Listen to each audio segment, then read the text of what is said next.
بقى يا جماعة عملنا يعني كيكة بالقلاش، ما اختراع بس حاجة جامدة جدا. تعالوا نشوف عملناها ازاي. ازيكم يا جماعة، عاملين ايه؟ يا رب تكونوا بخير، وحشتوني. انا النهاردة هعمل معاكم حاجة يعني ايه، هي برضو بالمانجا بس هتبقى حلوة اوي، هتعجبكم ان شاء الله. احنا معانا لفة قلاش وهنقطعها كده القطعة دي اهوت اهو.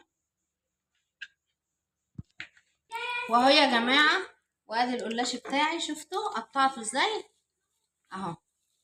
احنا عايزينه كده، انا عايزاه كده زي ما انتوا شايفين كده. لو عندك القلاش بتاعك متكسر هيبقى حلو قوي برضو في الوصفة دي. هنمسك بقى الصينية بتاعتنا، حطينا فيها شوية سمنة، وهننزل بالقلاش بتاعنا اهو كده.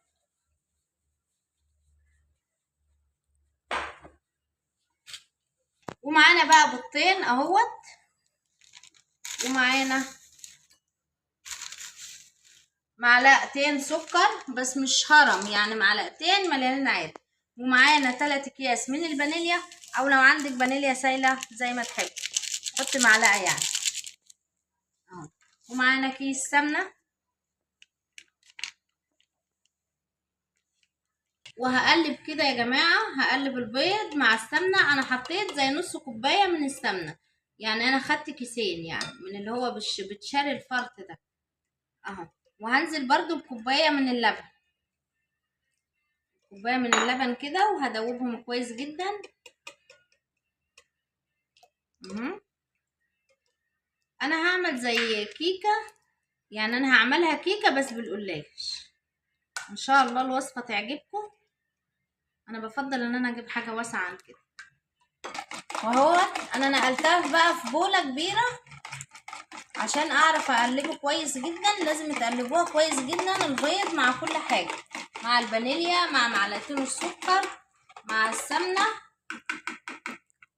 وهنقوم بقى ايه حاطينه، ساقين القلاش بتاعنا كله كده منه، وهنحطها في درجه حراره الفرن 200 على الفرن، يبقى ساخن قبلها.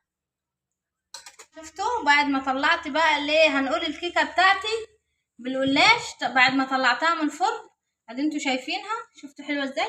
كان في سمنه زياده فانا قمت مصفيها منها. هنحطها بقى تبرد ونعمل الكريمه. وهي يا جماعه حطينا بقى كوبايه من كريم شانتيه، يعني كوبايه ومعلقه، هنقول كوبايه ومعلقه. هنحط معانا لبن، هنحط كوبايه الا ربع من اللبن، وهننزل عليه كده بالمضرب وهنضربه. بسم الله. يا جماعه الكريمه بتاعتي بدات تمسك كده، بس انا هحط لها ايه قطعتين بس من التلج اهوت، وهحط لها قطعتين من المانجا، من ايه يعني اعتبر عصير مانجا بس ما فيهوش ميه خالص الا تلج. وهنضربهم بقى مع بعض، هنقلب المكونات في بعضها. وهو يا جماعه شايفين الكريمه بتاعتي اهي ما شاء الله عليها كده. احنا ضربناها وبقت تمام. معانا بقى منجايه ونص. هتقولوا لي ليه النص التاني راح فين؟ هقول لكم انا خدته ساعه ما حطيته في العصير في الكريم شانتيه، بيديله طعم حلو اهو. انا اقشر بقى المانجا بتاعتنا كده، وهقطع بقى المانجا بتاعتي كده قطع اللي انتوا عارفينها كلكم شطار وبتقطعوها مكعبات، بس احنا كلنا بنحب المانجا وبنحاول ان احنا نبسط نفسنا في موسم المانجا، عشان بعد كده احنا خلاص بقى، يعني احنا حتى ما بنخزنش منها، يعني لو خزنا حاجات بسيطة خالص، بس هي مش اهو. الوصفة بتاعتي حلوة قوي، يا ريت تجربوها هتعجبكم. الكريم شانتيه بتاعي مسكر، يعني مش اللي هو الخام، مسكر، فما تحطلهوش سكر بقى، اللي هيجيبه مش هيحط ليه سكر. بتاعتنا اعتبر كده خلاص بردت وبقت تمام معانا، وانا عايزاها كده اهوت. احنا بس هنحط شوية عسل صغيرين خالص على الوش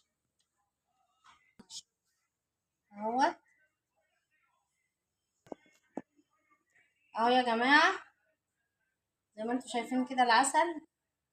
شوية صغيرين خالص، يكونوا شوية عسل فايضين عندكم. لو انتوا بقى حابين تعملوا زي ما احنا بنبقى نعمل العسل بتاع الكنافة يعني، بس ما تكتريش. ممكن نص كوباية سكر على نص كوباية مية وتغليها وتسيبها لما ترد. شوية عسل كده بس على الوش. وهنزل بقى الكريمة بتاعتي اهيت اهو، بسم الله.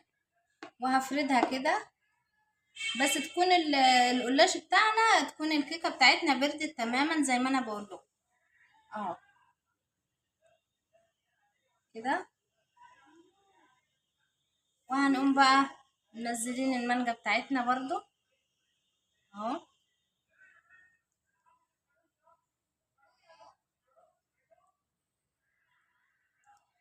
خراش على المانجا بقى يا جماعة كده، وهي نازلة في وسط الكريمة كده حاجة حلوة خالص اهو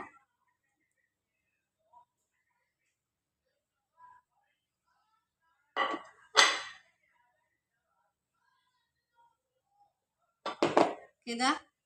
هنحطها بقى في التلاجة لمدة نص ساعة بالظبط. ويا جماعة بعد ما سيبناها بقى نص ساعة في التلاجة زي ما انا قلت لكم، انا بقى هقطعها اهوت. بس هي المفروض يعني هي بتتاكل كده، يعني انت تطلعي كده بالقطعة كده، اي يعني ايه بالمعلقة حتى كده او بالشوكة، وتاكلها بقى ايه كده حلوة اوي اهو. انا مهما اقول لكم حلاوتها بصراحة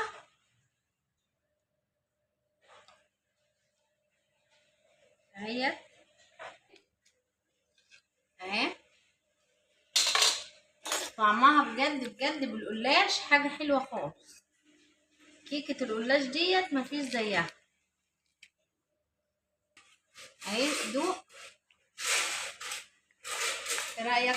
تسلم ايدك. حلوة قوي بجد بجد، حلوة قوي وجميلة، ويا ريت تجربوها والوصفة هتعجبكم جدا. وادي الفيديو بتاعنا النهارده، ويا رب يكون عجبكم، واشوفكم على الف خير في فيديو جديد. لو اول مره بتشوفوني انا اسمي نجوى ابراهيم. مش تنسوا بقى تصلوا على النبي عليه الصلاه والسلام، مش تنسوا تعملوا لايك واشتراك في القناه وتفعلوا الجرس عشان يوصلكم مني كل جديد. اشوفكم على الف خير في فيديو جديد. مع الف سلامه، باي باي.